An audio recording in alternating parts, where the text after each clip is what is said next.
नमस्कार, आप देख रहे हैं आरडी न्यूज़। मैं हूं योगेश चक्रवर्ती। बिहार के मुख्यमंत्री नीतीश कुमार प्रगति यात्रा पे हैं, लेकिन उनकी ये यात्रा विवादों के घेरे में आ गया है। दरअसल इसका कारण भी मुख्यमंत्री का विवादित बयान है। लगातार वे महिलाओं को लेकर तरह तरह के कमेंट्स करते रहे हैं और इसके विरोध में विरोधी पार्टियां सड़क पर उतर आई। हमारे साथ सीनियर जर्नलिस्ट अरुण कुमार पांडे जी हैं। आइए इनसे समझते हैं कि क्या बिहार के मुख्यमंत्री सचमुच महिलाओं को लेकर विवादित बयान दे रहे हैं।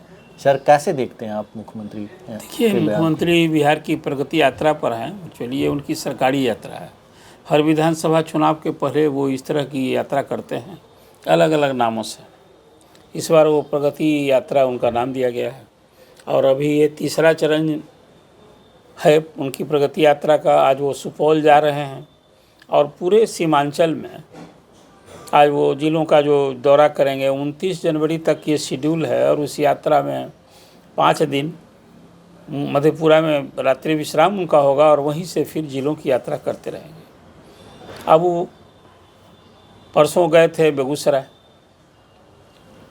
अब आज सुपौल में हैं। अब उस यात्रा में मुख्यमंत्री का एक सेट कार्यक्रम है। वो जाते हैं, यहाँ से शेड्यूल तो बना था कि हेलीकॉप्टर से जाएंगे और वो पटना लौट आएंगे, लेकिन मौसम साथ नहीं दिया तो फिर हुआ कि रात्रि विश्राम भी करेंगे। दिया शुरुआत हो गई है। अब इस यात्रा में चाहे वो दरभंगा गए तो समस्तीपुर गए तो जिलों में जाते हैं तो सेट कार्यक्रम है कि किसी गाँव में जाते हैं और ज़िले की योजनाएं जो पूर्ण हो गई हैं, जो या निर्माणाधीन है, ऐसी योजनाओं का शिलान्यास करते हैं, उद्घाटन करते हैं और ज़िलों की ज़रूरत के हिसाब से जो लोक लुभावन कुछ योजनाओं की घोषणा करते हैं। और घूमते घूमते वो जीविका दीदियों का समूह जहाँ होती है उनके स्वागत में या उन जो उपलब्धियों को दर्शाने वाली, वहाँ वो ठहर जाते हैं और ठहर कर बड़े ही आह्लादित मन से जो टिप्पणी करते हैं वो थोड़ा निश्चित रूप से मैं भी मानता हूं कि असहज करने वाला होता है।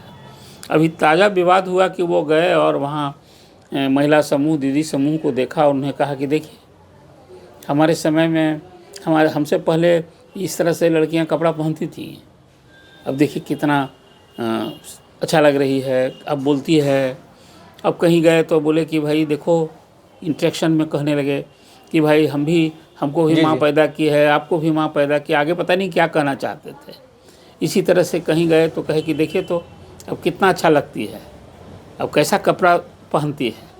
अब ये जो उनका भाव होता है, वर्चुअली यदि मंशा आप कहेंगे तो जो उनके राजपाट में महिलाओं का सशक्तिकरण किया, महिला केंद्रित जो योजनाएं उन्होंने शुरू की, उसका जो प्रभाव पड़ा है, खासकर जीविका दीदियों का, कोई 11 लाख जीविका दीदियों का समूह बनाया उन्होंने और बैंकों से लोन मिलता है और उनकी गतिविधियां चलती हैं।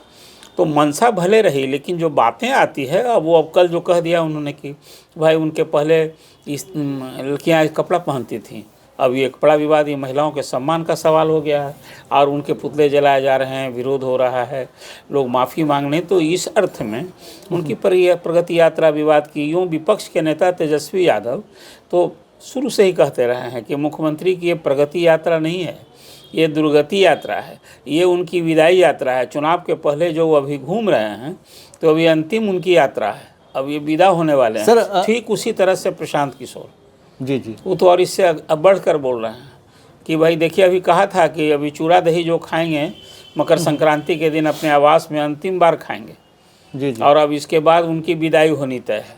तो निश्चित रूप से अब ये सरकारी खर्च पर 225 करोड़ रुपए अभी कैबिनेट स्वीकृति दी है और ये यात्रा शुरू होने के पहले ही राजद अध्यक्ष लालू प्रसाद ने कह दिया था कि भाई ये मुख्यमंत्री की ये जो यात्रा है ना, महिला संवाद यात्रा, ये आँख सेकने जाएंगे। अब एक अलग विवाद रहा, उसके लोग तरह तरह के माने लगाने लगे। सर, तो यात्रा का नाम ही बदल गया। अब वो महिला संवाद कार्यक्रम नहीं कह के इसको प्रगति यात्रा नाम। तो जो बात आपने चर्चा में आप कही है आपने कि उनकी प्रगति यात्रा ऐसे विवाद में घिर गया है। आपने दो बातें कही। एक बात तो कही कि वो जब महिलाओं से इंटरेक्ट होते हैं, जीविका दीदियों से इंटरेक्ट होते हैं तो आह्लादित हो जाते हैं, आह्लादित हो उठते हैं। आह्लादित मतलब उनके आँखों में चमक आ जाती है, एक भाव होता है इंसान के चेहरे पे, वो सही नहीं होता है। और दूसरी बात कि आपने कही कि आरजेडी सुप्रीमो लालू प्रसाद यादव ने कहा कि वो प्रगति यात्रा पर नहीं, आँख सेकने वाली यात्रा पे जा रहे हैं। तो क्या सचमुच जो है कि जो ये आरोप है आरजेडी सुप्रीमो का, और आपने भी कहा कि जो आह्लादित हो उठते हैं, तो मुख्यमंत्री संतुलन नहीं बना रहे हैं, अपने दिमाग पे काबू नहीं रख पा रहे हैं? और इस तरह का जो उनका मनोभाव दिखता है ना, तो थोड़ा सा असहज तो करता ही है। लोग कहते हैं कि आखिर मुख्यमंत्री इस तरह से, उनकी पहचान, उनकी छवि एक गंभीर राजनेता की रही है। वो बहुत मपे तुले ढंग से बोला करते हैं। अब इधर जो उनकी एक अभिव्यक्ति होती है, तो सवाल तो उठते आखिर नीतीश जी ऐसा क्यों करते हैं। खासकर महिला का समूह जब देखते हैं, खुशी होना, किसी सामने जो कोई स्वागत में खड़ा हो तो आदमी भाव तो प्रसन्न होना चाहिए, लेकिन जो उनकी टिप्पणी आती है ना, वो खुद उनकी प्रतिष्ठा के अनुकूल कई ऐसे अवसर आए हैं। इधर हाल के महीनों वर्षों में मुख्यमंत्री, चाहे वो असेंबली में जो कुछ उन्होंने उनकी अभिव्यक्ति थी, सेक्स पर जो नॉलेज दे रहे थे अपने हिसाब से, जीतनराम मांझी पर उन्होंने जो हमला बोला था, तो कुल मिला जुला कर जो बात आपने कही, देखिए उनकी मंशा और ध्येय, यही कहा ना कि उनको संभव, उनके मन में ये बात होगी कि उनके कार्यकाल में महिलाओं के लिए, देखिए बिहार में पूर्ण शराबबंदी भी वो हमेशा कहा करते हैं कि महिलाओं की मांग पर मैंने की है। तो उनको लगता है कि महिलाओं के लिए जो हमने कुछ किया है, इसका एक बदलाव आया है। लेकिन ऐसी अभिव्यक्ति महिलाओं के बीच जाकर जो मुख्यमंत्री कहते हैं, ये शोभा नहीं देता है, ये तो मैं कह ही सकता हूँ। जी जी जी। सर, एक बात और है कि लोग जो खास करके विरोधी पार्टियां हैं, वो सीएम नीतीश पर आरोप लगाती है कि इनका दिमागी संतुलन ठीक नहीं है, अब वे राजपाट करने लायक नहीं रहे हैं। और कुछ आईएएस अधिकारी जो है बिहार चला रहे हैं, और कई लोग तो ये भी कहते हैं कि डी कुमार टैक्स, पहले आरसीपीसी टैक्स था, अब डी कुमार टैक्स का इम्पैक्ट है, और वही सीएम नीतीश को नचा रहे हैं। देखिए, ये डीके टैक्स की बात आप कर रहे हैं कि एक वो डीके टैक्स है, पहले आरसीपी टैक्स था। आरसीपी कौन है ये सहज समझा जाता है। आज यदि आरसीपी मतलब आरसीपी सिंह, जो कभी उनके प्रधान सचिव हुआ करते थे, जदयू के अध्यक्ष बने, केंद्रीय मंत्री बने, ये जो एक कोड नेम जो अभी किया था तेजस्वी यादव ने, असेंबली में भी कहा, बाहर भी करते, अब अभी फिर इसी तरह से डीके टैक्स की बात कर रहे हैं। अब डीके का मतलब कौन है वो तो हम आप सभी समझते हैं, लेकिन डीके का मतलब तेजस्वी ही समझावे। उन्होंने कहा है कि समय आने पर हम नाम भी बताएंगे और टैक्स कैसे लिया जा रहा है। एक तो ये बात रही। ये बात जो आपने कही है ना, ये बात तो विपक्ष का आरोप है।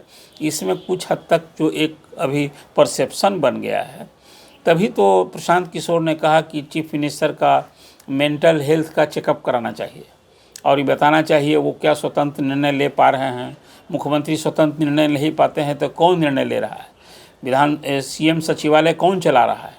और वो सीधा आरोप रहा है कि कुछ रिटायर अधिकारी ही राज चला रहे हैं और न यहाँ मंत्री की कोई औकात है, न मंत्री की चलती है। हाँ, अब वो तेजस्वी तो और कहते रहे हैं कि केंद्र में दो, जो दिल्ली में बैठा नेता और दो बिहार में बैठा नेता, मुख्यमंत्री के इर्द गिर्द रहने वाला वही राजपाट चला रहा है। तो कुछ तो बातें होती हैं, मैं उसको उस रूप में विपक्ष के आरोप को न ऑन करूँगा न इंडोर्स करूँगा, लेकिन बातें कुछ होती हैं तभी तो ये कही जाती है। हाँ, मैं ये मानता हूँ कि नीतीश कुमार जब शुरू में, ये बात मैं कह रहा हूँ, प्रारंभ में जो सीएम बने थे, न वो आज उनका लहजा है, न उनकी कार्य की शैली है। ये मैं मानता हूँ बॉडी लैंग्वेज की बात होती है, तो बॉडी लैंग्वेज कैसे देखते हैं आप? अब ये उम्र का प्रभाव है, मैं उसको उस रूप में देखता हूँ। और अब धीरे धीरे एक किसी का लाइफ में परवान एक बार चढ़ता है, अब तो ढलान न होगा।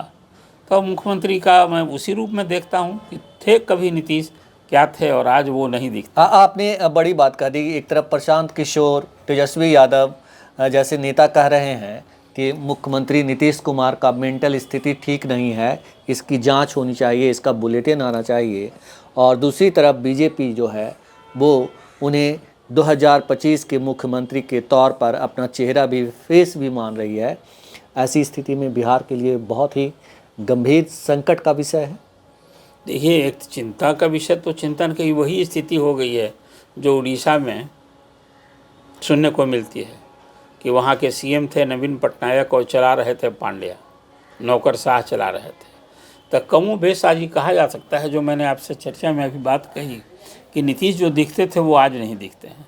नीतीश कुमार की छवि, उनका मिलने जुलने का हाव भाव, तौर तरीका एक गंभीर व्यक्तित्व के धनी माने जाते हैं, अपने छवि के प्रति भी थे। लेकिन अब इधर हाल के महीनों में या कहिए कि इधर निश्चित रूप से उनकी सेहत, कुछ तो लंबे काल तक तो वो किसी मीडिया से मिलते, आज भी मीडिया उनके करीब नहीं जाता है। पहले प्रेस कॉन्फ्रेंस होता था, ये सब चीज़ तो परहेज रखा जा रहा है। अब मीटिंग होती है तो सिर्फ उसका ऑडियो आ जाता है, वीडियो नहीं रहता है उसमें। ये भी आप देखते होंगे कि मुख्यमंत्री कहाँ क्या बोल रहे हैं, और कुछ जगह तो देखने को मिला टेम्पर करके भी वीडियो आते हैं। आप बेगूसराय में गए थे तो वहाँ कुछ बोल रहे थे तो सम्राट चौधरी ने कहा कि चलिए सर, बढ़ा दिया, आगे बोलने से मना। तभी लोग को तेजस्वी ने उसी दिन रोक लिया, कहा कि अब तो मुख्यमंत्री को बोलने भी नहीं दिया जा रहा है, उनकी स्थिति ऐसी हो गई है। तो एक ये विवाद का इशू जो प्रारंभ में आपने प्रारंभिक चर्चा में बात की कि प्रगति यात्रा का नीतीश कुमार का ध्येय, आखिर वो जदयू के अध्यक्ष भी हैं, तो जो कुछ कर रहे हैं चुनाव को पहले वो पार्टी के लिए भी सर्विंग कर रहे हैं। लेकिन प्रगति यात्रा इन अर्थों में तो विवाद का विषय तो हो ही गया है। जी जी जी, तो फिलहाल इस चर्चा में इतना ही। आप हमें लाइक करें, वीडियो को शेयर करें और चैनल को सब्सक्राइब करना तो बिल्कुल नहीं भूलें। धन्यवाद।